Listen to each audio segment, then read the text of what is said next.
ငိုးမကားဆရာတို့ကတော့ဆရာတင်ထားရတယ်ဒီနယ်တကြောမှာအပီတကယ်ပြောရရင်တားဆွဲတီးရဲ့စားပဲကြီးဆိုတာဒီလိုပဲမဆိုရင်ငပြေမတောင်ချမ်းတာမပေးဘူးလူရှိမှာဂျေတုံးနဲ့လေးတစ်ထုပ်ဖောက်စားမိပါတယ်အပေါင်မြင်တိုင်းထိုးမယ်လုံးနေလို့မနေတားထားရတယ်လက်ညှိုးနဲ့ပြောတာပါ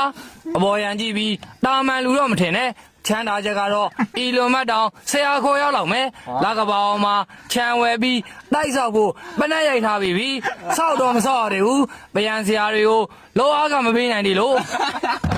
မနေ့ကတောင်ထိုင်းနိုင်ငံပတ္တရားကမ်းကြီးကပြန်လာတာအပန်းပြေသွားတာမဟုတ်ဘူးခရုမမြင်ဘူးလို့တွားကြည့်ရတယ်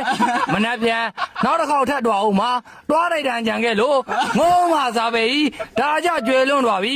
နောက်လာတယ်မှာတူးမွေးနေပွဲအတွက်ဘလက်ပွင့်ဖွဲကိုတွားငှားထားတယ်ရဲ့အချင်းဆိုခိုင်းမလို့မဟုတ်ဘူးမွေးနေကိတ်ဘွားဖျောင်းနိုင်ကိုမင်းကြီးခိုင်းမလို့လေ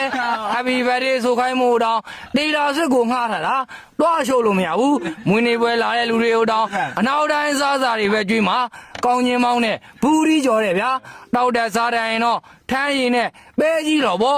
ပေးခြင်းနဲ့မစီရတော့မင်းပါလားမင်းဘာကောင်းကြီးဖြစ်နေနေစားပဲကြီးနဲ့တွေ့ရင်ဖျောင်းနိုင်မော့ရမယ်ဆိုတာပါပဲ